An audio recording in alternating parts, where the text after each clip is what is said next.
जय हिंद। मैं सुनील यादव। आपके एमपीपीएससी परीक्षा को काफ़ी कम समय बचा हुआ है। 25 जुलाई 2021 को आपका ये एग्ज़ाम होने वाला है। जैसा कि बोर्ड पर लिखा हुआ है, एमपीपीएससी प्रीलिम्स के बारे में 90 प्लस के बारे में दिया हुआ है कि 90 से ज़्यादा नंबर आप कैसे वहाँ अचीव कर सकते हैं। कई लोगों को ये बड़ा असंभव सा लगेगा, कई लोगों को लगेगा हाँ बिल्कुल कर सकते हैं। दोनों ही बातें हैं यहाँ पर। यदि आप ये सोचते हैं कि 90 प्लस आप स्कोर कर सकते हैं तो निश्चित रूप से आप बिल्कुल सही सोचते हैं। तो यदि आप ये सोचते हैं कि 90 प्लस आप स्कोर नहीं कर सकते हैं तो भी आप बिल्कुल सही सोचते हैं। ठीक, तो देखने वाली बात है कि आपको क्या स्कोर करना है। करने वाले विद्यार्थी करते हैं, कम से कम समय दिया गया हो, चाहे जो भी उनको समय सीमा दी गई हो, सभी के लिए बराबर होती है। कर्मठ व्यक्तित्व अपने आप को दुनिया के सामने स्थापित करते ही हैं। कम समय बचा हुआ है। इन कम समय में आप किस तरह से पढ़ सकते हैं, क्या क्या चीज़ें आपको पढ़नी चाहिए, इन विषयों पर मैं कुछ बातचीत आपसे करना चाहूँगा। कुछ ट्रिक्स, कुछ टिप्स, कुछ अपने अनुभव जो मुझे लगते हैं उस बारे में आपसे बताना चाहूँगा। कैसे पढ़ना है इस बारे में भी बताऊँगा। आपके पास में काफ़ी कम समय है, सिलेबस काफ़ी बड़ा सेक्शन है आपके पास में। आपका सिलेबस वैसे ही बदलाव में है, नया सिलेबस आया हुआ है, 2020 से सिलेबस चेंज हुआ, आप इस बात को जानते हैं। नए सिलेबस में आपको टोटल 10 यूनिट्स दी गई हैं। 10 यूनिट्स में भी आपको 9वें और 10वें नंबर की यूनिट है वो थोड़ी सी स्पेशल है क्योंकि वो लीक से हटके है। पहले से आप तैयारी करते थे उसमें सेक्शंस अलग दिए हुए थे। अब ये जो नया सिनेरियो आया उसमें कई टॉपिक्स को समाहित कर लिया गया है। पहले आपको गिने चुने 3 एक्ट पढ़ने पड़ते थे प्रीलिम्स के लिए, जबकि इस बार 15 एक्ट आपको दिए हैं, आयोग आपको दिए गए हैं। उसके साथ साथ कई ऐसे आयोग भी हैं जो आपके सिलेबस में नहीं लिखे हैं लेकिन उनमें से क्वेश्चन पूछा जाएगा और जरूर पूछा जाएगा। फॉर एग्जाम्पल वित्त आयोग, आपको उसे तैयार रखना ही रखना चाहिए। एनसीबीसी पर क्वेश्चन आना ही आना है निश्चित रूप से, क्योंकि करंट में काफ़ी चर्चा का विषय है। इंदिरा साहनी केस आना है, उसको थोड़ी सा तैयार रखिए। इन सेक्शंस को ध्यान रखें तो उसमें जो भी क्वेश्चन आने की संभावना है भविष्य में या मुझे लगता है वो मैं आपको जरूर बताने वाला हूँ। उन चीज़ों को थोड़ी गंभीरता से आप देख लीजिएगा। यूनिट नंबर 10 पर मैंने वीडियोस बनाए हुए हैं, काफ़ी शॉर्ट में वीडियो हैं, काफ़ी अच्छे वीडियोस हैं, एग्जाम ओरिएंटेड हैं। यदि आप उन्हें देखते हैं तो आपको उससे काफ़ी लाभ होगा। लगभग 14-15 वीडियो होंगे सिर्फ और सिर्फ आयोग पर, 15 मिनट के, 20 मिनट के, 25 मिनट के, इस तरह से वीडियो हैं। और ये मान के चलिए कि उसमें से अगर 15 आयोग आपके सिलेबस के हैं तो कम से कम 14 क्वेश्चन उन वीडियोस में से आपके कवर हो जाएंगे। यानी आपने उन्हें अच्छे से देखा है, सुना है, समझा है, तो निश्चित रूप से 14 से 15 क्वेश्चन आप उसके बना लेने वाले, इतना मैं दावे के साथ कह सकता हूँ। रात में क्वेश्चन हो सकता है कि आपसे शायद मिस हो जाए, परंतु मैक्सिमम चीज़ों को उसमें कवर करने का मैंने प्रयास किया है। उन्हें जरूर देखें, बहुत लाभकर होगा आपके लिए। अब आगे बात करते हैं कि एग्ज़ाम सामने है, समय बचा हुआ बहुत कम, दिमाग में तनाव बहुत है, पढ़ने के लिए चीज़ें बहुत सारी हैं, किताबें बहुत आपने इकट्ठी करके रखी हैं, घर को लाइब्रेरी बनाकर रखा हुआ है, क्या क्या पढ़ें और क्या क्या छोड़ दें। तो ध्यान दीजिए, सबसे पहली चीज़ जो स्ट्रैटेजी आपकी होनी चाहिए वो टाइम मैनेजमेंट को लेकर होनी चाहिए, प्लस सिलेबस वाले सेक्शंस को लेकर होनी चाहिए। 4 चीज़ें सबसे महत्वपूर्ण होती है किसी भी एग्जाम्स को निकालने के लिए, यदि आप उसको क्वालिफाई करना चाहते हैं तो। सबसे पहला आपका होता है सिलेबस। आपको सिलेबस के अकॉर्डिंग ही चलना चाहिए। नया सिलेबस आया है, जो सेक्शन सिलेबस में दिए सिर्फ और सिर्फ उन्हें ही तैयार करिए, बाकी चीज़ों को छोड़ दीजिए, स्किप कर दीजिए। ये मत करिए कि आपने जो किताब खरीदी हुई है उसका एक एक टॉपिक आप पढ़ने बैठ जाए, नहीं। अगर आपके सिलेबस में वो टॉपिक है तभी आपको पढ़ना चाहिए, अदरवाइज आपको नहीं पढ़ना चाहिए। पॉइंट नंबर 2, अपने मेंटर के संपर्क में रहें, क्योंकि वो आपकी खूबियों और खामियों से भली भांति परिचित होते हैं। उन्हें बताएं कि आपने क्या क्या पढ़ लिया, क्या आपकी रणनीति है, उसमें कोई कमी उनको नजर आएगी, निश्चित रूप से वो आपको बताएंगे। आप किसी भी कोचिंग, किसी भी संस्थान के हो सकते हैं, छोटा बड़ा कुछ भी नहीं होता है। आप निश्चित रूप से अपने गुरुजनों के संपर्क में रहें, उनके आशीर्वाद को लें, आप सफलता जरूर प्राप्त करेंगे। तो 2 चीज़ें हो गई आपकी, पहला सिलेबस और दूसरा आपके मेंटर। तीसरा होता है प्रीवियस ईयर क्वेश्चन पेपर। गत वर्षों में जो भी क्वेश्चन पेपर आए हुए हैं उन्हें जरूर देखें। कम से कम 10 साल का पेपर आप देख लीजिए, गो थ्रू हो जाइए उससे। रटने नहीं बैठ जाना कि एक एक सेंटेंस आप रटने बैठ जाओगे, 1 से 2 बार उससे केवल यूं ही टाइम पास गो थ्रू हो जाइए, बस इतना काम कर लीजिए। 10 नहीं देख सकते हो तो कम से कम पिछले 5 सालों को उठाकर देख लीजिए, यानी 2019 का, 18 का, 17 का, 16 का, 15 का आप पेपर उठाकर देख लीजिए कि प्रीलिम्स में किस प्रकार से चेंजेस वगैरह वो लाए हैं, जीएस को लेकर खासकर और सीसेट को लेकर। सीसेट पर हम अलग बात करेंगे, अभी यहाँ पर हम विशेषकर जीएस पर बात कर रहे हैं। सीसेट क्वालिफाई करना आपके लिए बहुत ही आसान है, चाहे आप साइंस बैकग्राउंड पे हो चाहे नॉन साइंस बैकग्राउंड पे हो। कैसे करना है वो भी मैं आपको बताऊंगा। जीएस वाले सेक्शन में आपको मैंने कहा कि प्रीवियस ईयर के क्वेश्चन पेपर जरूर देखें, जो क्वेश्चन बार बार रिपीट हुए हैं उनके डेटा को अवश्य याद रखें। हो सके तो उनको 1 लाइन में अपनी नोट्स वगैरह में कहीं पर भी लिख लीजिए, उसको रिवाइज करते रहिए। जब भी आप लिखते हैं तो उससे आपकी याददाश्त बहुत मजबूत होती है, वो आपके दिमाग में घर कर जाते हैं वाले फैक्ट जो भी आप लिखते हैं, तो उससे लाभ होगा आपको। अगेन हम बात करते हैं, चौथा पॉइंट है यू यानी कि आप। अब आपको हार्डवर्क करना ही पड़ेगा क्योंकि आपके पास में समय कम बचा हुआ है। तो मेहनत का तो कोई विकल्प ही नहीं है। यदि आपने वो की है और आप कर रहे हैं तो निश्चित रूप से आप सफलता के हकदार हैं। नहीं करेंगे तो फिर कोई भी कुछ नहीं कर सकता।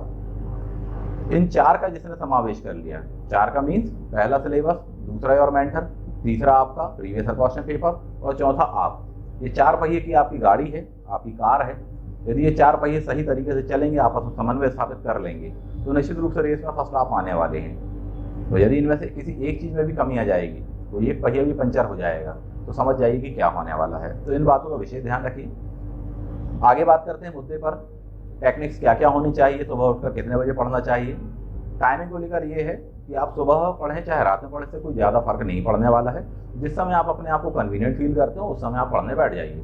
आपको लगता है कि आप रात में ज़्यादा बेहतर फील करते हैं, आपके पास में समय होता है, आसपास में शांति होती है, घर में कोई डिस्टर्ब करने वाला नहीं होता, निश्चित रूप से आपको रात में पढ़ना चाहिए।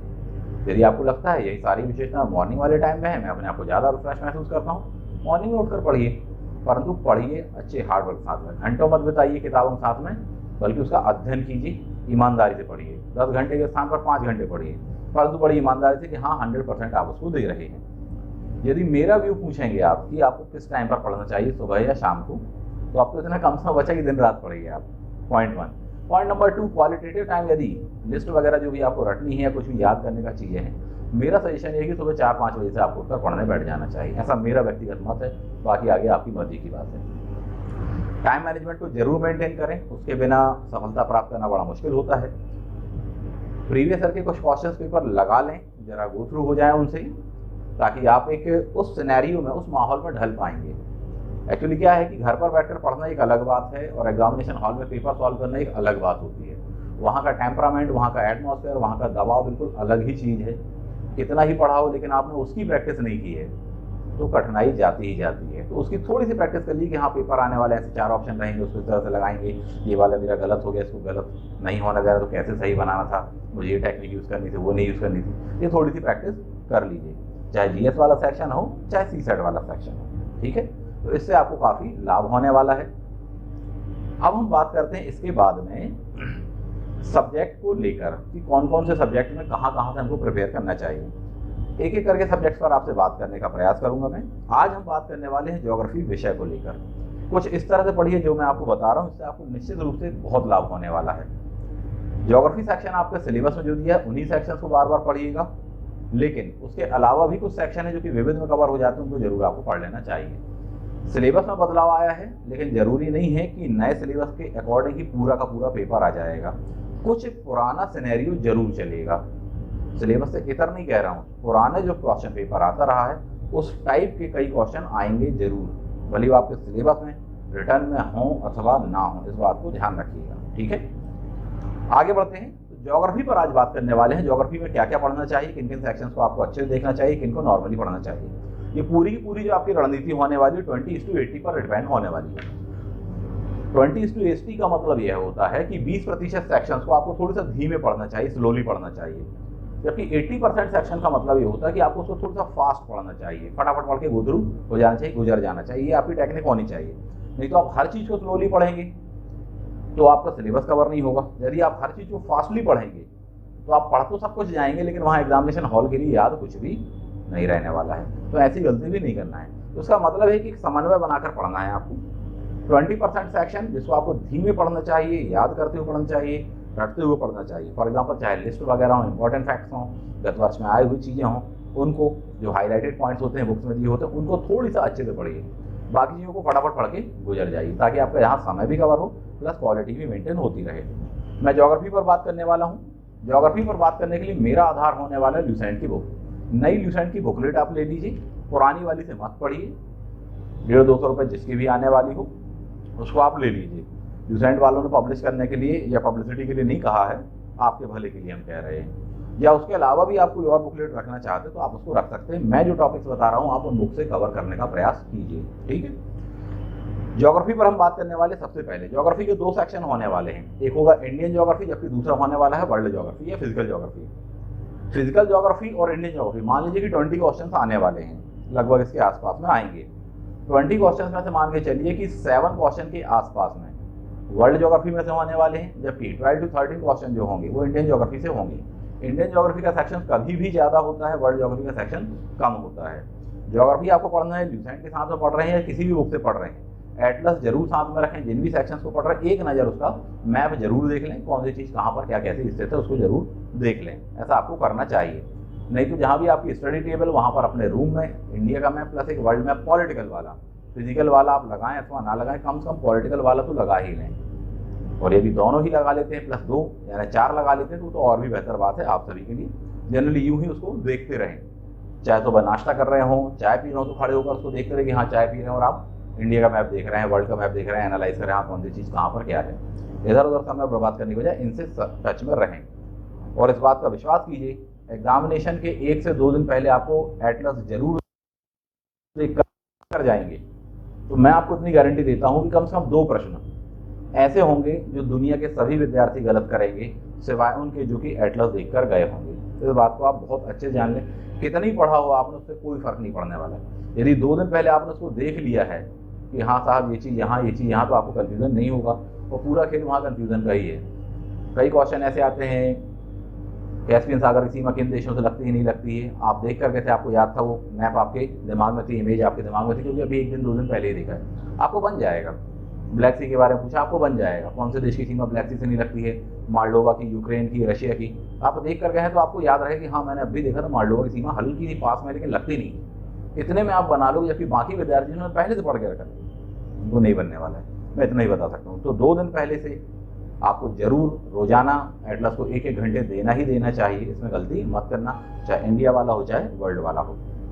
अगेन इन टॉपिक्स पर हम बात कर लेते हैं। ल्यूसेंट के जो आपके टॉपिक्स हैं उन पर हम बात करेंगे, उनके बारे में देख लीजिए। दोनों सिनेरियो पर बता दिया, world geography plus Indian geography. World geography में सबसे पहले आपको दिया होता है ब्रह्मांड दिया है, सोलर सिस्टम दिया है, पृथ्वी उसका सूर्य से संबंध दिया है। बिल्कुल जनरली इसको फास्टली पढ़ लीजिए, इसमें गिनी चुनी चीज़ें आने वाली। सबसे पहला आने वाला बिग बैंग क्या है, कितने वर्ष पहले हुआ था, 13.7 अरब वर्ष पहले हुआ था, इसको ध्यान रखना। किसने थ्योरी दी है, तो जॉर्ज लेमेटियर जी करके कहलाते हैं, बिग बैंग थ्योरी करके कहलाती है, इस पॉइंट को अपन ने देख लिया। बाद में ही इसको गॉड पार्टिकल्स वगैरह की अवधारणा आने वाली है, लार्ज हैडरन कोलाइडर आने वाला है, LHC कहाँ का है, 2010 का आपका प्रोजेक्ट कहलाता है। गॉड पार्टिकल्स की अवधारणा 2 लोगों के, हिग्स बोसान नाम आपको मिलता है, पीटर हिग्स एंड आपके जो बोस साहब कहलाते हैं इंडिया वाले, उनको ध्यान रख लेंगे। नेक्स्ट वन आ जाते हैं सोलर सिस्टम के बारे में बात करें तो सूर्य के बारे में 2 क्वेश्चन आपसे जरूर पूछेंगे। कम से कम सूर्य का प्रकाश पृथ्वी पर आने में लगने वाला टाइम 500 सेकंड अराउंड, जबकि सूर्य का आकार कितना क्या होता है उसको बता देंगे। हीलियम का हाइड्रोजन से परिवर्तन होने वाला है, वहाँ पर कितने क्या % उसकी होती है साहब, वो अपन देख लेंगे। किस मॉड्यूल पर आधारित है संलयन की आपका विखंडन, ये पॉइंट आप जानते हैं कि संलयन पर। इन चीज़ों को पढ़ें, बाकी चीज़ों पर आप यूं ही गो थ्रू होते चले जाएँ। नेक्स्ट पॉइंट आपसे और भी चीज़ें कि टोटल जो हमारा सोलर सिस्टम उसके मास का कितना % सूर्य में, 99% सूर्य में है, बाकी हमारे ग्रह वगैरह होने वाले हैं। ग्रहों को एक बार बना लीजिए, कागज़ पर बना लीजिए, कौन सा ग्रह पास में, कौन सा ग्रह दूर है, कौन सा छोटा है, कौन सा बड़ा है। पृथ्वी का नंबरिंग वगैरह पूछ लेता, 3 नंबर पर आता है, जबकि साइज के आकार में हम देखेंगे तो 5वें नंबर पर आने वाला है। कौन सा सूर्य का भग्नि ग्रह कहलाता, कौन सा भोर का तारा, कौन सा सांझ का तारा, इस प्रकार से करके क्वेश्चन आते हैं। बाकी चीज़ें जितनी बच रही उनको पढ़ के आगे गुजरते चले जाइए। एक क्वेश्चन आपको आने वाला है एस्ट्रॉइड्स पर। रीज़न ये है कि एक एस्ट्रॉइड काफ़ी चर्चा में आ गया, उसका नाम है एपोफिश। 2028 से लेकर 2036 तक के बीच में हो सकता है कि वह टकरा जाए, और उसके टकराने के कारण द्वितीय विलोपन हो सकता है, एक्सटिंक्शन हो सकता है, जैसा डायनासोर वाला हुआ था। उसका नाम पूछ लेगा कि क्या है, एपोफिश करके नाम है। एस्ट्रॉइड क्या होते हैं जनरली पढ़ के गुजर जाओ। अगेन इसमें क्वेश्चन पूछा जाता है कि एस्ट्रॉइड बेल्ट कहाँ पर पड़ता है, तो बृहस्पति और मंगल के बीच में एस्ट्रॉइड बेल्ट पड़ता है। इस पॉइंट को थोड़ी सा ध्यान रखिएगा, बाकी चीज़ों पढ़ के आगे गुजर जाइए। पृथ्वी के बारे में दिया, पृथ्वी पूरा का पूरा पढ़ लो, कितना क्या वॉल्यूम्स में दिया, महासागर कितने % एरिया पर है, पानी कितने पर है, आपके कॉन्टिनेंट कितने पर है, इन चीज़ों को जरूर देख लीजिए। बाकी चीज़ें आपकी आसान हो जाने वाली हैं। पृथ्वी की संरचना में 2 क्वेश्चन जरूर आपसे आएंगे, ठीक। पढ़ने के लिए आपको वहाँ पर पूरा का पूरा पैराग्राफ है, लेकिन अगर संरचना की बात करें तो 2 क्वेश्चन। सबसे पहली बात, जो क्रस्ट होती है वह किस चीज़ से बनी, उसमें ज़्यादा से कम का % क्या है। सिंपल सपोर्टिंग ध्यान रखना, दैट इज RCLO। आ से क्या होने वाला, ऑक्सीजन, सी से सिलिका, ए से एल्यूमिनियम, ला से लोहा। यानी क्रस्ट का एरिया सबसे ज़्यादा किससे बना, ऑक्सीजन से बना है, उसके बाद में सिलिकॉन से बना है, उसके बाद में अपन देखेंगे एल्यूमिनियम, और उसके भी बाद में हम देखेंगे तो लोहा करके होगा। तो इस पर क्वेश्चन आता है। अगेन दूसरा क्वेश्चन क्या होता है कि टोटल जो पृथ्वी है वो किस चीज़ से बनी हुई है, और उसमें ज़्यादा % किस चीज़ से, उसका लोएस हो जाएगा। ला से लोहा होगा, फिर एल्यूमिनियम, फिर आपका सिलिकॉन वगैरह होने वाला है। इसी टाइप का क्वेश्चन ह्यूमन बॉडी पर पूछता था, 2019 में क्वेश्चन आए, थोड़ा सा देख लीजिएगा। नेक्स्ट आ जाते हैं स्थल मंडल। और महाद्वीप के बारे में आपको दिया। महाद्वीप आपको पूरे पढ़ लेने चाहिए बहुत अच्छे से, फैक्ट वगैरह। इसके साथ में मैप जरूर देखिएगा, क्योंकि मैप आपने देखा होगा तो आपको समझ में आएगा कि कौन सी क्या चीज़ है। इसमें सिंपल शामिल किया गया है कि विश्व के प्रसिद्ध स्थान तथा प्रसिद्ध व्यक्तित्व अंतर्राष्ट्रीय घटनाओं में। इसका मतलब है कि लोकेशन को लेकर पूछेगा, चाहे कहीं पर कोई कॉन्फ्रेंस हुआ हो, कहीं पर कोई खास घटना हुई, कोई एक्सीडेंट हुआ हो, कोई महामारी वाली बात हो, इन चीज़ों को लेकर क्वेश्चन पूछ सकता है। तो थोड़ी सा आपको इनको प्रिपेयर रखना चाहिए। तो महाद्वीप सभी पढ़ें, प्लस उसके साथ में उस महाद्वीप का रिलेवेंट एटलस या मैप जरूर देख लें पढ़ने के दौरान। यानी पढ़ रहे हैं आप, फॉर एग्जाम्पल आपने पढ़ा कि हाँ ट्रांसवाल साउथ अफ्रीका, देख लो एक नज़र कहाँ है। डरबन देखा, देख लिया अपने साहब कि कहाँ पर है, कौन से वाले महासागर के पास पड़ता है, राइट में है कि लेफ्ट पे पड़ता है, इसको देख लिया। केप ऑफ गुड होप पढ़ा आपने, उसको देख लिया, किसने खोज की थी, उसको एक नज़र मार ली। तो इस प्रकार से करने का प्रयास कीजिए। इवन आप पुराने विद्यार्थी हो चाहे नए विद्यार्थी हो, आपको दोनों को करना चाहिए। कई बार पुराने विद्यार्थी अपने आप को थोड़ी सा एक्स्ट्रा ऑर्डिनरी समझ बैठते हैं, तो उनसे क्या होता है एग्जामिनेशन हॉल में गलती हो जाती है। जरा सा घुमावदार क्वेश्चन आ जाने वाला है कि साहब पूर्वी तट पर है कि पश्चिमी तट पर, इतने में कन्फ्यूजन हो जाएगा और व्यक्ति अटक जाता है। महासागर का नाम देगा, इतने में कन्फ्यूजन हो जाने वाला है। कभी कभी क्वेश्चन ये पूछने लगा साहब कि इनके ऊपर कौन से शहर है, इनके नीचे कौन से शहर हैं। आप देख कर गए तो निश्चित रूप से आपको बनेगा, अदरवाइज आप फंस जाएंगे। तो इस बात को समझिए। स्थलमंडल के बारे में बात करें तो पृथ्वी की संरचना अपन ने देख ली। चट्टानों को उसके बाद में जरूर देखिए। तीनों प्रकार की चट्टानें आपकी होती हैं। किसमें मिनरल्स मिलते हैं, धातुएं मिलती हैं, किसमें नहीं मिलती, इस बात को ध्यान रखना। किसमें पेट्रोल डीजल मिलने वाला है, कोयला मिलने वाला है, उसको ध्यान रखना। कौन सा होगा, सेडिमेंट्री होगा। जबकि जो भी अगर मेटल की बात होगी तो कौन सी होने वाली, इग्निशियस रॉक होने वाली। इस पॉइंट को आपको थोड़ी सा समझना पड़ेगा। अगेन इसमें जो क्वेश्चन पूछ लेता है आपसे वो यह होता है कि इन चट्टानों से या पिघले हुए लावे से भूमि के नीचे जो आकृतियां बन जाती हैं उनके नाम क्या क्या होते हैं, उस बारे में आता है। विशेषकर आप देखें, सेल के बारे में पूछा गया है, डाइक के बारे में पूछा है, लैकोलिथ के बारे में पूछा, फैकोलिथ के बारे में पूछा, बैथोलिथ के बारे में पूछा। इनको देख लेना चाहिए। इसका डायग्राम देखोगे तो ये बन जाएगा। अभी मैं समझाने बैठ जाऊंगा, लंबा समय चला जाएगा आपका। उसका डायग्राम देखिए किस तरह का होता है। क्या मतलब है कि हाँ लावा पिघला, ऊपर की ओर आना था लेकिन सरफेस तक आ नहीं पाया, वहीं पर फैल गया, वहीं जम गया। तो जम गया तो जो उसकी जैसी जैसी डिज़ाइन होगी उसके अकॉर्डिंग उसको नाम दे दिया गया है। फेंका फेंका टाइप का तो फैकोलिथ हो जाने वाला है। एक ही जगह पर जमा है, सिल नाम हो जाएगा, दैट सिलबट्टा टाइप का होता है जैसे। इतनी सी बात है और कुछ भी नहीं है। भूकंप के बारे में जरूर पढ़ें क्योंकि भारत भूकंप प्रभावित क्षेत्रों में से आता है। भूकंप की शुरुआत या भूकंप के बारे में अध्ययन, उसका जो मैप होता है वो जरूर देखें। कौन से ग्राफ से उसको अध्ययन करते हैं, सीस्मोग्राफी क्या कहलाता है, सीस्मोलॉजिकल यंत्र क्या कहलाता है, इस पॉइंट को जरूर आपको देखना चाहिए। बाकी चीज़ों को पढ़कर गुजर जाइए। उसके जो स्केल होते हैं, किससे गणना की जाती है कि साहब कितनी लोगों की डेथ हुई है, दैट इज मर्केली स्केल। जबकि कितनी तीव्रता का रहा है तो रिचर स्केल, उनके बीच में गैप कितना क्या होता है, प्रत्येक दूसरे से 10 गुना तीव्र होता है। इन फैक्ट्स को थोड़ा सा पढ़ लीजिए और आगे बढ़ जाइए। माउंटेन्स के बारे में आपको दिया होगा। माउंटेन में जरूर आपको एक क्वेश्चन आने वाला है, आता ही आता है। पहली चीज़ तो माउंटेन की जो अभिकल्पना है या कॉन्सेप्ट है वर्तमान में किसका मान्य है, चाहे हिमालय वाला माउंटेन हो यानी नवीन वरिष्ठ पर्वत की बात हो, चाहे पुराने माउंटेन हो अरावली हो, चाहे ब्लॉक माउंटेन हो। इन तीन पर क्वेश्चन जरूर आता है। हिमालय के बारे में आप जानते हैं टेथिस सागर था, इंडियन प्लेट आई, वहाँ पर आकर टकराई, पूरा मलबा उठा दिया, उससे माउंटेन बन गया। माउंटेन जब पूरा मलबा उठाने पर बना है तो उससे क्या हुआ, फोल्ड पड़ गए हैं। यही वजह कि अभी अभी बना है तो न्यू फोल्डेड माउंटेन करके कहलाता है। क्लियर, तो ये पूछ लेगा। इसमें जो सबसे खास क्वेश्चन पूछता है कि जियोसिंक्लाइन थ्योरी ये वाली किसके द्वारा दी गई है, तो उस बंदे का नाम ध्यान रखना आपको, कोबर की भू सन्नति का सिद्धांत, दैट इज जियोसिंक्लाइन थ्योरी, कोबर के द्वारा दी गई सबसे प्रतिष्ठित सिद्धांत कहलाता है। पूरी दुनिया इसको मानती है। एमपीपीएससी मेंस में भी इस पर क्वेश्चन आया और प्रीलिम्स पर भी क्वेश्चन आया हुआ है। क्या होता है भूसन्नति? समंदर को उसने एक गड्ढा कहा है जिसमें मलबा वगैरह डस्ट वगैरह इकट्ठी होती रहती है करोड़ों अरबों सालों तक। बाद में कोई प्लेट आती है, उस पूरे मलबे को धक्का मार देती है, वहाँ वाली प्लेट से उखाड़ को खिसक नहीं पाता तो वो ऊपर खड़ा हो जाता है। तो ऐसे क्या बनता है, वो माउंटेन बन जाता है। ऐसे ही बना के आपका हिमालय, दोनों साइड से प्रेशर पड़ता है तो फोल्ड्स बन जाते हैं, वलय पड़ जाते हैं, इसलिए फोल्डेड माउंटेन उसने करके कहा हुआ है। तो ये पॉइंट आपको थोड़ा सा ध्यान रखना चाहिए। ब्लॉक माउंटेन के बारे में आपसे पूछ लेने वाला है। मध्य प्रदेश में ब्लॉक माउंटेन पड़ता है, मैकल पर्वत के पठार पड़ता है, ब्लॉक माउंटेन के नाम से जाना जाता है मैकल पर्वत। तो इस पर क्वेश्चन पूछ लेता है आपसे। ब्लॉक माउंटेन में भी एक पॉइंट आपको ये याद रखना है कि कैसे बनता है। बीच का हिस्सा धंस जाता है। क्या याद रखोगे? बीच का हिस्सा धंस जाता है। इसका मतलब है कि बाकी वाले से खड़े रह जाने वाले होंगे, तो उसके कारण अपन देखेंगे। मध्य प्रदेश का कौन सा? मैकल पर्वत ध्यान रखना है। जर्मनी का ब्लैक फॉरेस्ट के बारे में पूछता है, वो थोड़ी सा याद रखना है आपको। साउथ इंडिया में कोई ब्लॉक माउंटेन आपको पढ़ने को मिले तो वो जरूर आपको याद रखना है, उसमें गलती मत कीजिएगा। भारत के सबसे पुराने माउंटेन की बात करें तो अरावली पर्वत की बात करेंगे, जबकि किसी ऐसे पठार की बात करें जिसका काफ़ी इरोजन हो चुका है तो छोटा नागपुर का पठार, यही वजह है कि आपको वहाँ पर बहुत अधिक मात्रा में मिनरल्स मिलते हैं। तो पूछ लेगा छोटा नागपुर पठार को क्या कहा जाता है, तो भारत सरूप क्षेत्र कहा जाता है।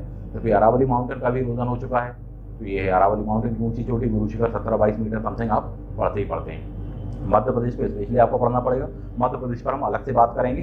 टोटल आपके 35 से 40 टॉपिक कहलाते हैं मध्य प्रदेश के, बता देंगे आपको, आप उस तरीके से तैयार करिएगा, बहुत जल्दी उस पर भी आपको वीडियो मिलेगा। कौन सा पर्वत किस चीज़ का एग्जाम्पल, कौन सा अवशिष्ट पर्वत है, कौन सा ब्लॉक माउंटेन है, कौन सा न्यू फोल्डेड माउंटेन, इसको जरूर देखिएगा। भारत में अवशिष्ट पर्वतों के बारे में पूछेगा तो अरावली पर्वत, क्योंकि इसका इरोजन हो चुका है, सबसे पुराना माउंटेन करके कहलाता है। अगेन वर्ल्ड में पूछेगा तो यूएसए वाला आपको उठाकर लगाना, तो एक नज़र उसको जरूर देख लीजिए आप। इसके बाद में आपका महत्वपूर्ण टॉपिक कहलाता है कास्ट स्थलाकृतियाँ। वहाँ पर दिया हुआ होगा आपको कास्ट स्थलाकृतियाँ, कौन सा घोल है, कौन सा रंध्र है, कौन सा स्टाइलेटाइट है, कौन सा स्टाइलेमाइट है। इसमें सबसे महत्वपूर्ण होता है स्टाइलेटाइट स्टाइलेमाइट। क्या होता है, चूना ऊपर से गिरता है, टपकता है, चिपकता चला जाता है, कई सालों के बाद वो एक पिलर टाइप का बनने लगता है। कभी ऊपर से नीचे की ओर बनता है, कभी नीचे से ऊपर की ओर। तो स्टाइलेटाइट यानी होता है टी से टाइट, टी से टॉप होगा, तो ऊपर से नीचे की ओर रहेगा तो टॉप कहलाएगा, फिर नीचे से ऊपर की ओर जाएगा तो माइट कहला जाने वाला है। इतनी सी बात है, आपको उसको ध्यान रखना चाहिए। थोड़ी सा फास्ट बता दूँ ताकि आपका समय बचे, वीडियो थोड़ी सी छोटा से छोटा हो, इसको स्लो करके आप देख लेना, आपके लिए हेल्पफुल होगा। मेंस तक में ये टॉपिक आते हैं, इस पर क्वेश्चन जरूर आता है। मेंस में 3 मार्क्स पर आए हुए क्वेश्चन आप उठाकर देख सकते हैं। वनों के प्रकार आप उठाकर देख लेने वाले हैं। भारत में जो भी वनों के प्रकार हैं एक नज़र उनको मार ली। इसमें जो क्वेश्चन आने वाला है वो ये होता है कि कौन सा वाला वृक्ष किस वाले वन में होता है। सबसे पहला हरित सदाबहार वन आपके कहलाता है एवरग्रीन फॉरेस्ट करके कहलाने वाले हैं। 200 से लेकर 400 सेंटीमीटर बारिश मिलेगी तो उसको कह देते हैं, जबकि 200 से कम 100 से ज़्यादा उसको क्या बोल देते हैं आप, पतझड़ वाले वन, यानी कि पत्तियां वगैरह गिरा देते हैं। इसके बाद में और भी कम कर देने वाले हैं तो साहब आपके शुष्क वाले वन करके कहला जाएंगे। और भी कम बारिश हो जाएगी, झाड़ियाँ कटीली वटीली इत्यादि करके कहला जाएगा। इसको जब भी पढ़ना तो इसके साथ में एक डेटा मिलाकर अवश्य देख लेना, भारत सरकार की वन स्थिति रिपोर्ट। इसमें सिंपल सा क्वेश्चन आएगा कि भारत में अभी नई रिपोर्ट के अनुसार 2019 रिपोर्ट के अनुसार कितने प्रतिशत वन हैं। ये क्वेश्चन आने की बहुत संभावना है, तो याद रखना है आपको 21.67% है। 7 नंबर इंडिया का कीवर्ड होता है, तो उससे पढ़ने का प्रयास कीजिए इस चीज़ को। अगेन पूछ देने वाला वन किसको कहा जाता है, तो वो मेंस वगैरह में आता है। 10% एरिया किसी भी 1 हेक्टेयर में जहाँ पर भी ऐसे वृक्ष वगैरह हो उसको क्या कहा जाता है, वन कहा जाता है। यही परिभाषा उसकी होती है। इन वनों में भी तथा घास के मैदानों में भी आपको कुछ चीज़ों को ध्यान रखना पड़ेगा। घास के मैदान पर एक क्वेश्चन जरूर आएगा, चाहे अल्फा के बारे में पूछा हो क्वेश्चन, क्या है तो दैट इज घास कहलाती है। अगेन दूसरा लैटिन अमेरिका वाले घास के मैदान, यानी दक्षिण अमेरिका के घास के मैदान कौन कौन से होते हैं, सवाना होता है, वहाँ पर हम देखेंगे कैंपोस होता है, ग्रांड चाको होता है, पंपास होता है। पंपास पैर के पास होगा यानी नीचे वाले हिस्से में होगा, जबकि बाकी ऊपर वाले होंगे। नीचे वाले हिस्से में यानी कि ठंडा वाला होगा, तो पंपास क्या होगा, ठंडा वाला होगा, जबकि बाकी जो मैंने आपको बताया वो गर्म वाले होंगे। तो इनको जरूर देख लेना मैप के साथ में। रीजन क्या, इक्वेटर के पास में जो होने वाले वो गर्म वाले होंगे, उससे दूर होंगे तो ठंडे वाले होंगे। अगेन सवाना के बारे में आपसे पूछेगा, अफ्रीका वाला जो कहलाता है इक्वेटर के पास वाला एरिया, उसके बारे में जरूर पूछेगा वो आपसे, तो उस पॉइंट को थोड़ी सा याद रखना। उसी सवाना को अपन ने लैटिन अमेरिका में सेल्वास के नाम से अपन जानते हैं। अगेन 2 क्वेश्चन और आते हैं। अमेरिका में ठंडे घास के जो मैदान कहलाते हैं उनको क्या कहा जाता है, तो दैट इज प्रेरी, जबकि यूरोप वाले को क्या कहा जाता है, तो दैट इज स्टेपी। ये पॉइंट को ध्यान रखना। कौन सा bread basket of the world कहलाता है, दैट इज यूरोप का घास का मैदान। पूर्वी यूरोप से लेकर पूरा यूक्रेन वाला हिस्सा वहाँ कवर होता है। इन पर क्वेश्चन आते हैं, इनको थोड़ी सी अच्छे से देखें। महाद्वीप दिए हुए हैं, एशिया महाद्वीप को बहुत ही अच्छे से पढ़ लो। यदि सारे महाद्वीप नहीं पढ़ सकते तो कम से कम एशिया वाला महाद्वीप अच्छे से पढ़ लो। बाकी महाद्वीपों को मोटे मोटे तौर पर पढ़ लेना चाहिए आपको। एशिया महाद्वीप में भी माउंट एवरेस्ट वगैरह, भारत में पढ़ने वाली जो भी ऊंची चोटियाँ हैं उनको देख लो। फॉर एग्जाम्पल अगर बोला जाए कि साहब सबसे ऊंची चोटी तो एवरेस्ट हो जाएगी, जबकि सेकंड नंबर की सबसे ऊंची चोटी K2 हो जाएगी, जो कि भारत में पड़ती है। किस एरिया पड़ती है, तो जम्मू कश्मीर वाले एरिया में पड़ती है। टोटल हाइट कितनी है, तो 8611 मीटर करके कहलाती है। इसके बाद में कौन सी आती है, कंचनजंगा आती है। वो कहाँ पड़ती है, भारत में सिक्किम वाले एरिया के पास में पड़ती है। ऐसे करके उसमें सीधा सीधा क्वेश्चन आता है, उसको प्रिपेयर रखिए। माउंट एवरेस्ट पर चढ़ने वाले व्यक्तियों के नाम पूछेगा, पहली बार कौन चढ़ा, सबसे ज़्यादा बार कौन चढ़ा है। इसमें सबसे ज़्यादा बार क्वेश्चन पूछा गया महिला का नाम, जुंको तबाई। ठीक है, तो इनका नाम याद रखना, इस पर क्वेश्चन काफ़ी आता है। यूरोप वाला जो महाद्वीप है उसको जनरली आप पढ़ सकते हैं। ब्लैक फॉरेस्ट के बारे में थोड़ा सा देख लेना, इंग्लिश चैनल पढ़ लेना कि हाँ फ्रांस यूरोप जो एरिया है इनको कनेक्ट करने वाला क्षेत्र कहलाता है। उत्तरी अमेरिका, जिसे नई दुनिया के नाम से आप जानते हैं, किसने क्या खोज की थी हम पढ़ते हैं, कोलंबस वगैरह। ये पॉइंट आप देख लेंगे। वहाँ पे तूफान काफ़ी चर्चा में है। वहाँ पर मैक्सिको की खाड़ी पर एक क्वेश्चन आता है, कारण क्या है, चक्रवात वाला बेल्ट वो है। सेम चक्रवात का बेल्ट वहाँ पर भारत में हम देखेंगे तो बंगाल की खाड़ी कहलाता है। दोनों एक से ही लगभग अक्षांश पर पड़ने वाले हैं, इसलिए क्वेश्चन पूछ लेता, वो भी कौन सा, उष्ण कटिबंधीय चक्रवात के बारे में पूछेगा नाम। वैसे ही भारत में भी 2 खास चक्रवात आए हुए हैं, ताउते वगैरह अपन देखते हैं, तो उसके कारण वो चर्चा का विषय बना हुआ है। अमेरिकन कॉन्टिनेंट में एक जलधारा आपको जरूर याद रखनी चाहिए, बल्कि 2 जलधारा, लेब्राडोर की जलधारा प्लस गल्फ स्ट्रीम। लेब्राडोर वाली ठंडी है, जबकि गल्फ स्ट्रीम क्या है, गर्म है।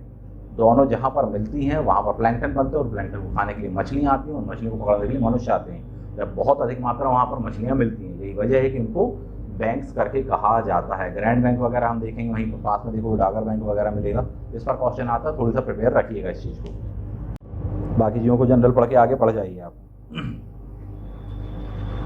साउथ अमेरिका में आपको बता दिए घास के मैदानों पर क्वेश्चन आने वाला है। एक क्वेश्चन आता है ब्राज़ील का कहवा का पोर्ट, दैट इज सैंटोस। उस पॉइंट को थोड़ी सा देख लीजिए, शायद दोबारा आपसे आ जाए, कई बार आए हुए क्वेश्चन एक्चुअली। यहाँ पर आपको जनरली फास्टली पढ़कर गुजर जाना है। जितने पॉइंट्स मैं बता रहा हूँ आप उनको जरूर मार्क कर लीजिएगा, उसमें गलती मत कीजिएगा। अफ्रीका के बारे में हम यदि बात कर लेने वाले हैं तो स्वेज कैनाल अभी चर्चा में है। रीजन एक जहाज था, फंस गया था वहाँ पर काफ़ी दिनों तक, तो चर्चा में रहा है। पूछ लेगा स्वेज कैनाल की लंबाई कितनी है, तो आपको जो पुरानी वाली बुकलेट होगी उसमें कम दिया होगा। नया जो डेटा वो ध्यान रखना 200 किलोमीटर टच कर गई है, उसका रेनोवेशन हो चुका है या नया उसका मेंटेनेंस किया गया, उसमें कुछ एरिया को बढ़ाया गया। तो ये वाले पॉइंट को आपको ध्यान रखना है। बनी कब थी, तो गांधी जी का जो वर्ड कहलाता है, सब उस समय ये चालू होने वाली है। बनाने वाले बंदे का नाम पूछ लेने वाला है आपको, वास्तुकार कौन था, किस देश का था, तो फ्रांस का इंजीनियर था, इसमें गलती मत करिएगा। जलप्रपातों के बारे में हम देख लें तो कुछ जलप्रपात बार बार आते हैं। दुनिया के सबसे ऊंचे जलप्रपात आने वाले हैं, तो उनका ध्यान रखेंगे। सबसे पहला कौन सा आता है, एंजल आता है, ठीक है। एक सिंपल सा कोडिंग करके आप वहाँ पर रिलेट करेंगे, दैट इज आया माता। आ से क्या हो जाएगा, एंजल हो जाएगा, या से यासेमाइट हो जाएगा, कुछ है वो हो जाने वाला है, और ता से तोगैला करके हो जाएगा। इनमें साथ ही साथ ये भी क्वेश्चन पूछेगा, एंजल किस देश में है, प्लस किस नदी पर है, वेनेजुएला नदी का नाम, रियो कैम्पो वगैरह। तोगैला पूछेगा किस देश में, तो थोड़ी सा उसको एक नज़र मार लेना। बाकी जितनी लंबी लिस्ट दी है उसमें से ज़्यादा काम का नहीं है, सीधे इंडिया वाले पे आ जाना। वहाँ पर जो दिया होगा उसकी हाइट वगैरह देख लेना कितनी क्या है, तो शायद जमाने को कभी को दे दिया जाता है। ऑस्ट्रेलिया महाद्वीप सूखी भूमि वाला क्षेत्र कर कहलाता, कंगारू वंगारू लैंड के लिए जाना जाता है। कितने क्या देश हैं जनरली अपन ने देख लिया। मूल निवासी के बारे में बार बार पूछता है कि वहाँ के मूल निवासी को क्या कहा जाता है, एबॉर्जिनी। वहीं बगल में न्यूजीलैंड पड़ता है, वहाँ के मूल निवासी को क्या कहा जाता है, ये पूछता है। बच्चे इसमें कन्फ्यूज कहाँ हो जाते हैं, न्यूजीलैंड के जो मूल निवासी हैं और आपके कीनिया के मूल निवासी, एक कहलाते हैं मसाई, ठीक। तो कौन से वाले मसाई कहाँ जाएगा, इस पॉइंट को ध्यान रखना। इसके पश्चात में आप सीधे आ जाइए अंटार्कटिका वगैरह में, वहाँ पर पूछ लेता ऊंची चोटी वगैरह कौन सी है, उसको जनरली देख लीजिए। अंटार्कटिका में सबसे खास पॉइंट ध्यान रखना कि भारत में अंटार्कटिका में कौन कौन से काम किए हुए हैं। सैयद कासिम जहूर जी का नाम दिया होगा वहाँ पर, हमारे जो मिशन भेजे गए हैं उनके बारे में पूछेगा। 1981 में पहला अभियान भेजा गया था। कहाँ पर आपने उसको प्रोजेक्ट को स्टार्ट किया हुआ, दक्षिण गंगोत्री वगैरह क्या है, 1983 दिया होगा, उसको जरूर पढ़ें बहुत अच्छे से। लेटेस्ट वाला केंद्र कौन कौन से वर्क में कर रहे हैं, वर्क में हैं, चाहे मैत्री हो चाहे भारती हो, इन पर क्वेश्चन आता है। ये मोस्ट इंपॉर्टेंट है, इसमें से जरूर क्वेश्चन आ जाएगा। चर्चा का विषय भी है करंट में, इसलिए थोड़ी सा इसको देख सकते हैं आप। महाद्वीप उसके बाद में आपको दिया होंगे, कंपैरेटिवली दिया होगा कि हाँ कौन सी ऊंची चोटी कौन सी लंबी नदी वगैरह है, उसको देख लीजिए। लिस्टें जितनी भी दी हुई हैं उनको आपको बहुत अच्छे से याद रखना चाहिए। पूरी लिस्टें याद नहीं भी रख सकते हो तो कम से कम लिस्टों में ऊपर वाला जो सेक्शन दिया है 4 शुरुआत के या 3 शुरुआत के, कम से कम आपको उनको याद रखना चाहिए। जलमंडल पर आ जाइए, इसको बड़े अच्छे से पढ़िए। इस पर क्वेश्चन आता है, ना केवल ज्योग्राफी में बल्कि इन्वायरमेंट से भी आता है। 71% पर आपके पानी होने वाला है, 29% पर लैंड एरिया है। उसमें से ही बात करें तो दोनों हेमिस्फेयर में यानी गोलार्धों में बात करें तो ऊपर वाला जो गोलार्ध है वहाँ पर कॉन्टिनेंट ज़्यादा, जबकि नीचे वाले में कम है। यही वजह है कि नीचे सबसे तेज हवाएं देखने को मिली 40, 50, 60 है, जिस पर क्वेश्चन आपसे पूछा जाता है। गर्तों की एक लिस्ट दी होगी आपको, मैरियाना ट्रेंच दिया होगा आपको, वहाँ पर टोंगा ट्रेंच दिया होगा। यहाँ पर थोड़ी सा ध्यान देने वाली बात ये होती है कि पैसिफिक ओशियन में कौन सा है और हिंद महासागर के आसपास वाले में कोई दिया है क्या, वो देखना। हिंद महासागर का पूछ लेने वाला सुंडा गर्त करके दिया होगा, उसकी लेंथ वगैरह जो थोड़ी सा याद रखिए 8152 के आसपास में है। अगेन फिर झीलों के बारे में पूछा, सबसे बड़ी मीठे पानी झील, उसके पश्चात में पूछ लेगा आपसे सबसे बड़ी खारे पानी झील, टोटल सबसे बड़ी झील करके है। एक का आंसर कैस्पियन आने वाला है। मीठे पानी की बात करेंगे तो आपकी सुपीरियर झील आ जाने वाली है, ठीक है। तो इन पॉइंट को थोड़ा सा ध्यान रखिएगा आप। विश्व के 10 सबसे बड़े देश दिए गए होंगे आपको, जिनकी कोस्टल लाइन करके बनाने वाले हैं। इनकी कोस्टल लाइन सबसे ज़्यादा करके होती है। कनाडा दिया होगा, इंडोनेशिया दिया होगा। तो इन पॉइंट को देख लो। पूरी लिस्ट में 10 देशों के नाम दिए, शुरुआत के टॉप 3 जरूर देख लो, बाकी आप देखें चाहे ना देखें। उसमें एक नाम इंडिया का जरूर देख लेना, यदि कहीं दिया है 9वें नंबर पे 10वें नंबर पे तो उसको जरूर मार्क कर लेना। क्षेत्रफल वाले देश आपको करके दिए होंगे वहाँ पर सबसे बड़े कौन कौन से हैं जिनके पास में क्षेत्रफल, तो रशिया का है सबसे बड़ा, उसके पश्चात में आपके कनाडा, चाइना, ये सब करके आता है। जबकि जल क्षेत्रफल वाले में दिया होगा तो वहाँ ध्यान देने वाली बात है कि कनाडा का सबसे बड़ा आता है। ओशन दिए हैं आपको, ओशन जनरली पढ़ लीजिए, हिंद महासागर के पठार के बारे में पढ़िए और अटलांटिक ओशन के बारे में जरूर पढ़िए, दो बहुत ही महत्वपूर्ण है। अटलांटिक ओशन में आपसे जो क्वेश्चन पूछा गया वो टेलीग्राफ के पठार के बारे में पूछा है। अनेक विद्यार्थियों से पिछले बार 2019 में जब ये क्वेश्चन आया तब ये गलत हुआ था, जबकि आप लूसेंट में जाकर देखेंगे अटलांटिक ओशन जहाँ पर दिया होगा वहाँ साफ साफ लिखा हुआ है टेलीग्राफ का पठार। क्या है ये अपने आप में पूरा पूरा रिच कहलाता है, कटक करके कहलाता है वो, ठीक है।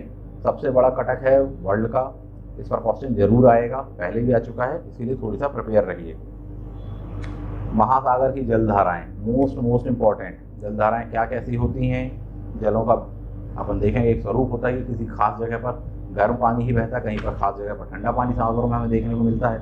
इसको पढ़ लीजिए। इसमें जो क्वेश्चन सबसे खास आने वाला है 4 से 5 में जलधाराएं आपको बोल रहा हूँ, उनको गलती मत करना। पहला हम्बोल्ट की जलधारा की लोकेशन मत भूलना, पेरू की, यही आने वाली है सबसे ज़्यादा।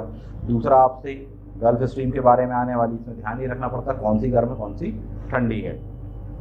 चलिए, तो हम्बोल्ट की क्या है, ठंडी है, जबकि गल्फ स्ट्रीम गा से गल्फ गा से गर्म हो जाने वाले हैं, ऐसे करके याद रख लीजिएगा आप। कनारी जलधारा ध्यान रखना। क्यूरोशियो की जलधारा आता है, ओरियोशियो की जलधारा आता है। क्यूरोशियो यानी कि कर्कश टाइप का गर्म टाइप का, तो क्यूरोशियो हो जाने वाला है, जबकि ओरियोशियो यानी आइस टाइप का, तो ठंडी होगा। तो इन जलधाराओं के बारे में पूछ लेगा। अगोलहास की जलधारा, मोजाम्बिक की जलधारा, इनको बड़े अच्छे से लोकेट कर लो, मैप के साथ में इसको पढ़ो। केवल एक किताब पढ़ने मात्र से काम नहीं होगा, आपको लोकेट करना पड़ेगा। अच्छा, अगोलहास की यहाँ पर है, हम्बोल्ट की यहाँ पर, अच्छा पेरू वाले को ही हम्बोल्ट का नाम दिया था, इस तरह से करके ध्यान रखना, क्योंकि ये भारतीय मानसून को प्रभावित करता है, क्वेश्चन पर आ जाता है। सार्क गैसो सागर, that is most important, Caribbean sea and Atlantic ocean, यहाँ पर घास का सागर है, इसके बारे में क्वेश्चन पूछा गया है। अच्छे से पढ़िएगा इस चीज़ को। पुर्तगाली भाषा का शब्द है ये, क्वेश्चन आता है कि किस लैंग्वेज का शब्द है। मानसून के बारे में पूछा किस लैंग्वेज का, अरबी का है। सार्गैसो किस लैंग्वेज का है, तो पुर्तगाली करके हो जाने वाला। तो इस पॉइंट को थोड़ी सा आप देख सकते हैं। न्यूफाउंडलैंड के बारे में ग्रैंड आइलैंड बैंक दिए, बता चुका हूँ मैं आपको भी। ज्वार भाटा जनरली पढ़ लो। 2 पॉइंट ध्यान रखना, दुनिया में सबसे ऊंचे ज्वार कहाँ पर आते हैं, जबकि भारत में सबसे ऊंचा ज्वार कहाँ पर, कच्छ की खाड़ी में आते हैं, तो ये आपके लिए महत्वपूर्ण होगा। वायुमंडल पर बात कर लेंगे। वायुमंडल में आपको मंडल दिए हुए होंगे कि कितने एटमॉस्फेयर आपके टोटल ऐसे बन जाने वाले हैं, तो कुल 5 आपके बनते हैं। जहाँ मनुष्य रहता है उसको क्या बोलते हैं, उसके ऊपर कौन सा, उसके ऊपर कौन सा, इनको थोड़ी सा अच्छे से पढ़ लेना। इसमें जो क्वेश्चन आपका सबसे ज़्यादा आता है कि पहली बात तो ये कि आप उसको कैसे क्या याद रखें, इस पॉइंट के लिए चुनौती होता है। सिंपल सा ध्यान रखना, PSMI क्या, PSMI, पी से परिवर्तन मंडल हो जाएगा, सा से समताप मंडल हो जाएगा, मा से मध्य मंडल हो जाएगा, आ से आयन मंडल हो जाएगा, और ए से एक्सोस्फीयर होता है, बहिर्मंडल होता है। तो ये 5 होने वाले हैं। पहला वाला यानी कि यहाँ पर मनुष्य रहता है, क्लियर है। 8 से लेकर 18 इसकी ऊंचाई मिलती है, ध्रुव पर अलग है, इक्वेटर पर अलग है, ये पॉइंट ध्यान रखना। पूरा यहाँ पर ही होने वाला है। हिंदी में एक और नाम मिलता है, क्षोभ मंडल करके नाम मिल जाने वाला है, तो उसको ध्यान रखना। दूसरा पॉइंट, समताप मंडल के बारे में आपसे पूछेगा कि हवाई जहाज कहाँ होते हैं, तो इस वाले एरिया में होते हैं। रीज़न ये, यहाँ पर डस्ट पार्टिकल इत्यादि वगैरह नहीं होते, इसलिए तो एरिया साफ मिल जाने वाला है। ये क्वेश्चन पूछता है ओजोन की लेयर इनमें से किस वाले में पड़ती है, तो किन 2 के बीच में पड़ती है, तो उस पॉइंट को थोड़ी सा अच्छे से पढ़ लीजिएगा, आपको सब कुछ दिया हुआ है इसमें। सूर्य ताप में आपसे क्वेश्चन पूछेगा ऊष्मा बजट के बारे में, कितने % बचता है, कितना % छोड़ देते हैं। सीधी बात है कि सूर्य का जो ताप हमें मान लो 100 यूनिट मिलता है, 100 में से 51 यूनिट आप रखते हो, बाकी 49 आप परावर्तित कर देते हो, पृथ्वी से बाहर वापस चली जाने वाली हैं। पूरी तरह से बाहर नहीं जानी, उनमें से भी 14 यूनिट बच जाएंगे, तो 51 + 14 टोटल 65 हो जाने वाला है। इस वाले डेटा को थोड़ी सी नज़र मार लेना, बाकी पढ़ के आगे निकल जाना। तापांतर के बारे में दिया हुआ, टेम्परेचर का डिफरेंस कहाँ पर क्या होता है, ये पॉइंट याद रखना। रेगिस्तान में कभी भी तापांतर ज़्यादा होगा, दिन के टाइम पर वो बहुत गर्म होने वाला है, रात के टाइम पर बहुत ही ठंडा होने वाला है। यही वजह है कि दोनों का जो टेम्परेचर का डिफरेंस है वो काफ़ी अधिक मिलेगा। तो यही वजह है कि कभी भी डेजर्ट वाला जो एरिया होगा वहाँ पर तापांतर ज़्यादा होगा, जबकि कम की बात की जाए तो पानी वाला है ना, ओशियन वाला एरिया होगा, क्योंकि पानी देर से गर्म होता है, देर से ठंडा होता है। इन पॉइंट को आप देख सकते हैं। वायुमंडल, वायुमंडल का दाब दिया होगा आपको, मिलीबार में आप मानते हैं, कौन सा मीटर है, बैरोमीटर है, इसको थोड़ी सा देख लीजिए। समुद्र तल पर कितना होता है, 1013 होता है। दशमलव में एक आध पॉइंट ज़्यादा ना पूछ ले तो थोड़ी सा ध्यान रखना, 25 करके समथिंग आसपास आपको वहाँ पर दिया हुआ हो। आजकल घुमाने वाले ऐसे क्वेश्चन पूछे जाने लगे हैं। पेटियाँ याद रखना, इसमें दो चीज़ें जरूर आती है, एक तो डोल ड्रम आने वाला है, दूसरा हॉर्स लैटिट्यूड करके आने वाला है। तीसरा जो डोल ड्रम के पास वाला ITCZ कहलाता है, इंटर ट्रॉपिकल कन्वर्जेंस जोन वाला एरिया, उसको क्वेश्चन बार बार पूछा गया है पिछले 3-4 सालों में। तो उष्णकटिबंधीय अभिसरण क्षेत्र, जैसे आपने इंग्लिश में ITCZ कहा है, उस पर नज़र मार लो, उसको पढ़ लो अच्छे से, उस पर क्वेश्चन आ सकता है। हॉर्स लैटिट्यूड कैसे कहते हैं, कौन सा एरिया कहलाता है, 30 से लेकर 65 डिग्री वाला देख लोगे। डोल ड्रम क्या है, 0 से 5 दोनों बोथ साइड आप देखेंगे हेमिस्फीयर में, तो ये एरिया कहलाता है। पढ़ोगे जनरली बन जाएगा, इसको थोड़ी सा गौर से पढ़ना, बाकी आगे पढ़ के गुजरते चले जाओ, फटाफट पढ़ो।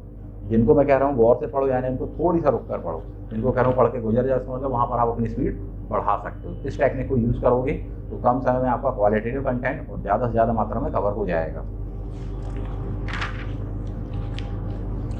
अगेन दिया है आपको हवाओं के बारे में दिया हुआ है, कोरियोलिसिस बल के बारे में दिया है, कोरियोलिसिस फोर्स के बारे में पूछता है। पृथ्वी का जो 0 डिग्री लाइन है, बीचों बीच की जो रेखा कहलाती है, ठीक, वहाँ पर कोरियोलिसिस फोर्स ना के बराबर होता है या होता ही नहीं है।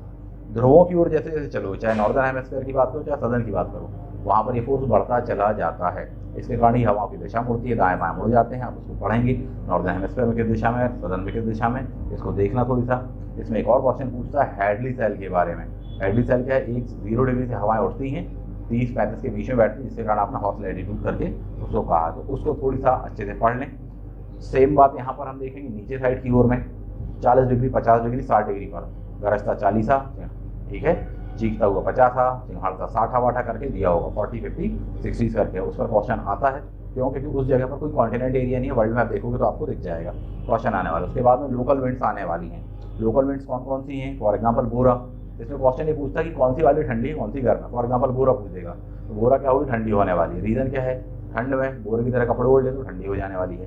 तो फिर फ़ोन की बात करें तो फ़ोन पे बात करते हैं तो कान गर्म हो जाते हैं, तो क्या होगी, फ़ोन गर्म होने वाली। इतनी सी बात को ध्यान रखना। विली के बारे में पूछता है तो विली वाई वहाँ की है, तो ऑस्ट्रेलिया वाला एरिया होगा।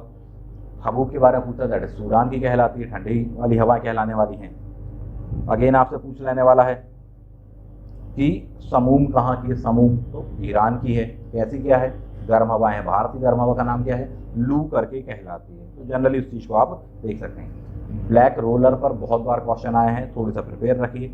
हरमट्टन पर आया हुआ है क्वेश्चन, उसको प्रिपेयर रखिए। हर कोई डॉक्टर के पास में जाता है, ठीक है, जब भी गर्म हो जाता है शरीर, इसके पास जाता है हर कोई डॉक्टर के पास। तो हरमट्टन क्या होगी, पहली बात तो गर्म होगी, दूसरा इसका नाम एक और क्या भी है, डॉक्टर हवाएं। तो ऐसे करके आप उसको रिलेट कर लेना। थोड़ा सा फास्ट है, आराम से सुनना, समझना, विचार करना, मंथन करना, आपको समझ में आएगा कि मैं क्या बोल रहा हूँ। यदि डिटेल में बताने बैठ जाए तो 10 घंटे का वीडियो भी आपको कम पड़ जाएगा। उसके लिए बेहतर है कि आप रेगुलर क्लासेस में आइए। आगे बढ़ जाते हैं। अगला दिया हुआ है आपको वहाँ पर मेघों के बारे में, ज़्यादा मत पढ़ना, केवल निम्बस क्लाउड के बारे में ध्यान रखना, घनघोर वर्षा करने वाले कहलाते हैं। उसके ऊपर दिया होगा आपको पाला कोहरा। भारत में यह एक बहुत बड़ी समस्या के रूप में जाना जाता है, इसके कारण फसलें वगैरह नष्ट हो जाती हैं। इन दो को आप पढ़ो, बाकी चीज़ों को जनरली आप पढ़ के आगे गुजर सकते हो। उष्णकटिबंधीय चक्रवात दिए होंगे, भारत इनसे प्रभावित होता है, इस पर क्वेश्चन आता है। उष्णकटिबंधीय चक्रवातों को अलग अलग नाम से जाना जाता है दुनिया के। अमेरिका में हरिकेन, चाइना में टाइफून, जापान में टाइफून, ऑस्ट्रेलिया में विली करके इस टाइप करके हम देखेंगे। भारत में सेम नाम। इसमें 4 पॉइंट ध्यान रखना पड़ेंगे आपको। पहली बात है कि उष्णकटिबंधीय चक्रवात बनने के लिए कितना टेम्परेचर चाहिए, 27 डिग्री के ऊपर। पॉइंट नंबर 2, इनकी दिशा के बारे में क्वेश्चन पूछ लेगा। नॉर्दर्न हेमिस्फीयर में इनकी दिशा कौन सी होती है, तो एंटी क्लॉक होती है। सदर्न में क्या होती है, क्लॉकवाइज करके होने वाली है। अगेन दूसरी दिशा क्या पूछेगा कि नॉर्दर्न हेमिस्फीयर में ही बात करें, कहाँ से कहाँ चलते हैं, पूरब से पश्चिम की ओर में चलते हैं, लेकिन 0 से 15 डिग्री तक, 15 से लेकर 30 डिग्री तक इनकी दिशा उत्तर हो जाती है। यही वजह कि भारतीय जो क्षेत्र है इन अक्षांशों पर पड़ने वाले उनको नुकसान पहुंचाती है। फॉर एग्जाम्पल विशाखापट्टनम को भीषण चक्रवातों की वजह यही थी। पर क्वेश्चन पूछ लेता है आपसे। समाधान के लिए क्या काम किया, चेतावनी प्रणाली इत्यादि वगैरह हम लाए। अभी 2 चक्रवात आपके आ हुए, एक आया था बंगाल की खाड़ी में, एक आया था अरब सागर में। पूछ देगा कि बंगाल की खाड़ी में आने वाले का नाम क्या था, जबकि ताउते किस खाड़ी में आया था या किस महासागर में आया था। हाल ही की घटना है, मई के महीने की बात है। इस पर वीडियो मैंने बनाया, उसको जाकर देख लीजिए, कम समय में आप काफ़ी अच्छा गेन कर जाएंगे। उसके पश्चात में आप देखेंगे विषय प्रमुख फसलें दिया है, उत्पादक देश करके दिया है, जनरली पढ़ लो। खनिज दिया है, जनरली पढ़ लो, उस पर नहीं आने वाला है क्वेश्चन। उद्योग कौन से क्या है, सूती वस्त्र उद्योग के लिए कौन सा क्या है, नथिंग। औद्योगिक नगर, 2-4 के नाम ध्यान रख सकते हो। उसके बाद में एक लिस्ट दी होगी आपको जनजाति वाली, मोस्ट इंपॉर्टेंट, इसमें से क्वेश्चन जरूर आता है। 3 से 4 जनजाति मैं कहना चाहूँगा। किर्गिज ध्यान रखना मध्य एशिया की है, किर्गिज खजाकिस्तान ऐसे करके याद रखना, तो वहाँ की कहला जाती है। दूसरी माओरी न्यूजीलैंड की, जबकि मसाई कहाँ की हुई, केन्या वाली होने वाली है। पिग्मी कांगो बेसिन की होगी, जबकि बुशमैन आपके कालाहारी डेजर्ट कहलाता है अफ्रीका का। इस पर क्वेश्चन जरूर आता है। बुशमैन और पिग्मी पर सबसे ज़्यादा बार क्वेश्चन आए हैं, गलती से भी इनको गलत बोलता हूँ। जो सरल चीज़ें हैं आप उनको बना लो, आप सेलेक्ट हो जाओगे। कठिन क्वेश्चन नहीं बनते हैं, कोई टेंशन नहीं है। जो पढ़ा है, जो सरल है वो बनाओ सबसे पहले, और वही सही कर लो, आप सेलेक्ट हो जाने वाले हैं। वनस्पतियों की एक लिस्ट दी होगी आपको, ज़ेरोफाइट किसको कहते हैं, हाइड्रोफाइट किसको कहते हैं, मोस्ट इंपॉर्टेंट है। इसमें से तो सब आपको रटना पड़ेगा कि कौन सी कहलाती है, तो इसको जरूर देखें कि साहब हाइड्रोफाइट या हाइड्रो यानी पानी, हाइड्रोजन हाइड्रा, ठीक, तो पानी वाले हो तो पानी उगने वाली, लिथो यानी पत्थर हो तो पत्थर पर उगने वाली, इस तरह करके आपको मिल जाएगा। आगे दिए विश्व के प्रमुख भौगोलिक उपनाम, एक लंबी सी लिस्ट दी होगी।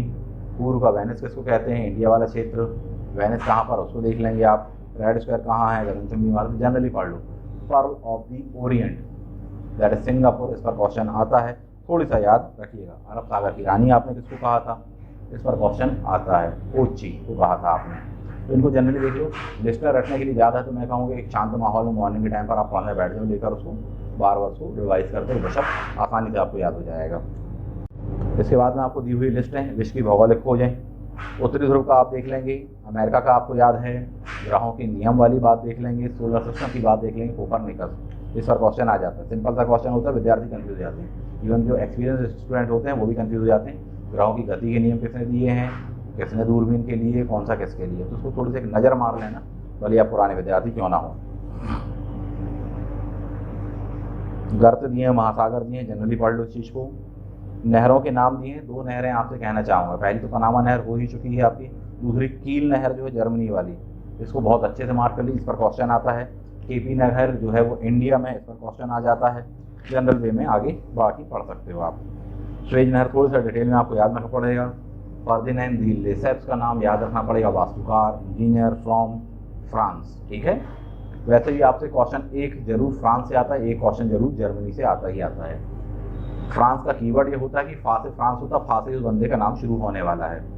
जैसा कि आपसे क्वेश्चन पूछा कि डुप्ले का पूरा नाम क्या था, आपको पता होता अगर फा से था, फ्रांस वाला था, तो उसका नाम शुरू कहाँ से होगा, फा से ही होने वाला, तो फ्रांस से डुप्ले करके होगा। सुएज कैनाल बनाई किसने, इंजीनियर कहाँ का है, फ्रांस का है, उसका नाम क्या है नहीं मालूम, तो पक्का फा से शुरू होगा, 4 ऑप्शन देगा वहाँ पर, उससे मिला लेना। फर्डिनेंड डी लेसेप्स करके नाम दिया है, थोड़ा सा और नाम होता है, 1-2 बार देखोगे बन जाएगा। विश्व की जल संधियाँ दी हैं, मलक्का जल संधि मोस्ट इंपॉर्टेंट, गलती से मत भूलना, शायद इस बार यही आने वाला है। उसके बाद में दिया पाक की जल संधि, पाक और मन्नार दोनों की दोनों भारत वाली है, तो पाक ऊपर है तो ऊपर साइड का कहला जाएगा, नीचे मन्नार का कहला जाएगा, ठीक। बेरिंग अगेन मोस्ट इंपॉर्टेंट, गलती से ही मत भूलना, चुप्पी सागर और आपके इस ओशन को जोड़ती है। अगेन जिब्राल्टर कहाँ पर है, भूमध्य सागर और अटलांटिक ओशन, इनको रट्टा मारने पर नहीं बनेगा, इनको पढ़ते टाइम आपको वर्ल्ड एटलस देखना पड़ेगा तभी बनेगा, अदरवाइज आप भूल जाओ। उसको लोकेट करिए पेन से, हाईलाइट वगैरह कीजिए उस चीज़ को, तब आप बना पाने वाले को। डोवर जल संधि, इसको लेकर विद्यार्थी कई बार कंफ्यूज हो जाते हैं, तो इंग्लिश चैनल वाला जो एरिया कहलाता है वहाँ पर दैट इज डोवर करके आपको दिया हुआ है। डोबरमैन, डॉग पालने का तरीका किसने बताया, अंग्रेजों ने बताया। भारत को तो पक्का अंग्रेजों के घर के बगल में होने वाला है, तो ऐसे करके वहाँ रिलेट कर लेना, बन जाएगा। बॉस जल संधि जनरली देख सकते हो, ऑस्ट्रेलिया और तस्मानिया वाली, इस पर क्वेश्चन पूछ लेता है आपसे। एक और होती है टॉरस, इस पर क्वेश्चन पूछ लेगा। टॉरस यानी होता है टॉप, ऊपर साइड को क्या पड़ेगी, टॉरस पड़ेगी। जबकि बॉस क्या है, तस्मानिया छोटा सा देश है, उसके सामने बहुत बड़ा ऑस्ट्रेलिया, उसके ठीक ऊपर है तस्मानिया के ऊपर, दोनों के बीच में क्या आएगी, तो बॉस आएगी। इस तरह करके आप याद रख सकते हो। बाब अल मांडव मोस्ट इंपॉर्टेंट जल संधि है, इसको ध्यान रखना। आंसुओं का प्रवेश द्वार इत्यादि नामों से भी आप इसको जानते हैं, तो जनरली देख के आगे बढ़ जाओ। विश्व की प्रमुख नदियां दिया है, ये भी पढ़ लो इस चीज़ को। भारत वाली नदियां अपन इंडिया में देखेंगे, कौन से पर कौन सा डैम बना, आसवान डैम किस पर है, ऊबर डैम किस पर है, इस तरह का भी क्वेश्चन आता है इस पर। नदियों के किनारे बसे खास नगर, जो भी आपको इसमें से लगे 8-10 आपको सिर्फ वो याद रखो, बाकी को जनरली पढ़ लो। जैसे बगदाद के बारे में कई बार क्वेश्चन पूछा है, टेम्स नदी के किनारे कौन सा है, तो इंग्लैंड ने पूछा है। पेरिस का सीन अच्छा होता है, तो सीन नदी किनारे है। बर्लिन को बड़ा पूछने लगा है आजकल एग्जाम में, थोड़ी सा देख लेना, नहीं तो लगा के आ जाओ। राइन जोन वो नहीं है आंसर, दैट इज स्प्री नदी। ठीक है, अगेन एक क्वेश्चन पूछ लेता है आपसे न्यूयॉर्क के बारे में, कहाँ पर कौन सा क्या है।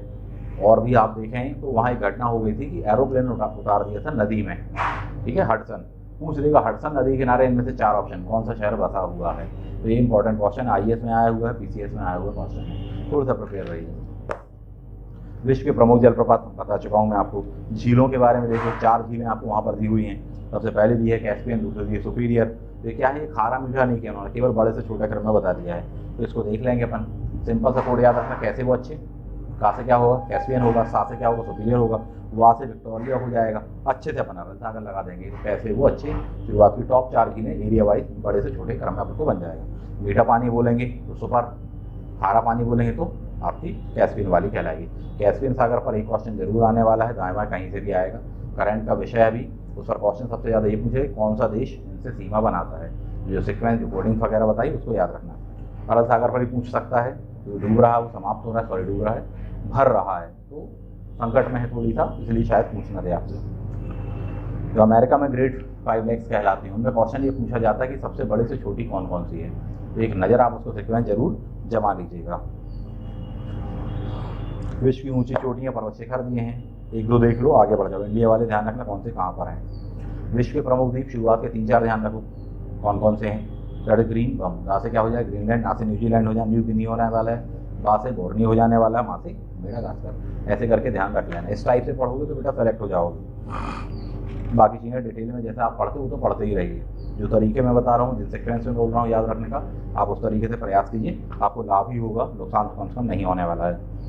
विश्व के प्रमुख पठार दिए हुए हैं, तो 2 पठार आते हैं, तो आपका हो जाने वाला ग्रीनलैंड का, जबकि दूसरा आने वाला है आपका पामीर का पठार, और तीसरा होता है कोलंबिया वाला। इनको पूछता है, कोलोराडो के बारे में पूछ लेता है, वहाँ पर खासकर ग्रैंड कैनियन के बारे में पूछता है, ग्रैंड कैनियन भी किस नदी पर पड़ता है, तो इसका नाम पूछ लेने वाला है आपसे, तो उसी के नाम पर पड़ता है साहब जी, कोलोराडो। ठीक, आगे बढ़ जाते हैं। भारत का सबसे खास पठार दक्कन का पठार। इसमें ध्यान देने वाली बात यह है कि दक्कन का पठार कहाँ से शुरू होता है। इस पर क्वेश्चन आ जाएगा, बहुत ही टफ हो जाएगा, ट्रेडिशनल बुक्स में आपको आसानी से नहीं मिलता है।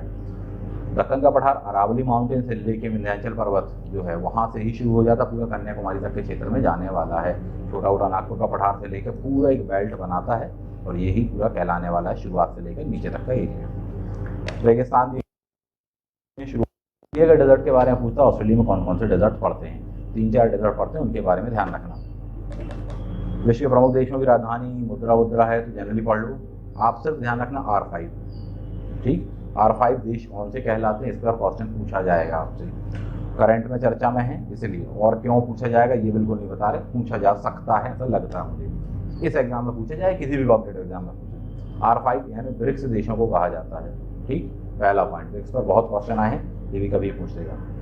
R से ही इनकी मुद्राएं शुरू होती है, इसलिए इनको R5 करके कहा जाता है। चाइना की देख लो, रैनमेन भी करके होगी, भारत का देख लो, रुपया होगा, रूस का देख लेने वाले हैं अपन, तो रूबल करके मिल जाए। तो इस टाइप से करके इनके 5 के नाम बनते हैं। 5 के क्या है, R से शुरू है तो R5, इनको देख लो। बाकी जनरली आप देख सकते हैं, भूटान की पूछ लेता है न्यूगेट्रम वगैरह के बारे में, जनरली उसको देख लो, बाकी यूं ही पढ़ के गुजर जाएंगे। विश्व के प्रसिद्ध स्थल दिए हैं, 2-3 नाम आप देख सकते हैं वहाँ पर। रेड स्क्वायर देख लो, पेंटागन देख लीजिए, ऑरोविले आश्रम देख लीजिए, भारत में स्थित वाला पूछ लिया जाएगा आपसे, पौंडीचेरी के बारे में तो बनना चाहिए। तो ये था आपका वर्ल्ड ज्योग्राफी का सेक्शन जो आपको पढ़ना है। काफ़ी लंबा वीडियो अभी तक हो गया होगा, और बहुत सारे सेक्शन को हमने समाहित कर दिया है। अब इसके बाद में जो सेक्शन आता है इंडियन ज्योग्राफी, उस पर बात करेंगे हम नेक्स्ट वीडियो में। तो ये पूरा का पूरा था कि वर्ल्ड ज्योग्राफी कैसे पढ़ें, जितने टेक्निक्स, जितने ट्रिक्स, जितने कोडिंग्स, जितने सीक्वेंस, जितने कीवर्ड्स, जो पढ़ने का तरीका बताया, अगर आप उसको फॉलो कर लेते तो कम से कम समय पढ़ लोगे। आप इतने में देख लो कि मैंने आपको बताया है कि कितनी देर में समाहित हो गया है, तो फिर उसके अंदर की डिटेल आपको मैंने बताई है। ऐसे आप पढ़ोगे तो फटाफट भी हो जाएगा, और जितने जल्दी जल्दी आप पढ़ोगे उतना कॉन्फिडेंस भी आपको आएगा। साथ में मैप जरूर यूज़ करिएगा, और भी इससे संबंधित कोई प्रश्न हो तो पूछेगा, कॉन्टैक्ट कीजिएगा, कोई ऐसी बात है तो। आशा करता हूँ ये वीडियो आप सभी लोगों के लिए हेल्पफुल होगा।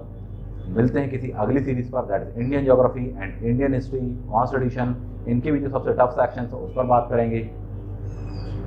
कॉन्स्टिट्यूशन के आर्टिकल कैसे क्या याद रखे जाएँ, किस तरीके से याद रख सकते हो, इंडियन ज्योग्राफी में क्या क्या पढ़ना है, क्या छोड़ दें। ठीक है, इकोनॉमिक्स में से किस तरीके से पढ़ने, कौन सा सेक्शन पढ़ने, कौन सा छोड़ना है, मध्य प्रदेश, विशेषकर मध्य प्रदेश के टॉपिक्स, एक वीडियो सीधे 10 टॉपिक पढ़िए, हम बताते हैं कैसे क्या पढ़ना है आपको, सीधे एक बार में कवर हो जाने वाला। तो कुछ इस तरह से पढ़ने का प्रयास करिए, क्योंकि अब जो समय है वो इतना नहीं है आपके पास में कि उस पर बहुत ज़्यादा मैं आपको बता सकूँ या बहुत ज़्यादा आप उसको देख सकें। अब जितनी चीज़ें जिस वे में बता रही हैं उस वे में करोगे तो कम समय में आप कवर कर जाओगे और अच्छा पेपर आपका जाएगा। आशा करता हूँ ये वीडियो आप सभी लोगों के लिए हेल्पफुल रहा होगा। Thank you. जय हिंद।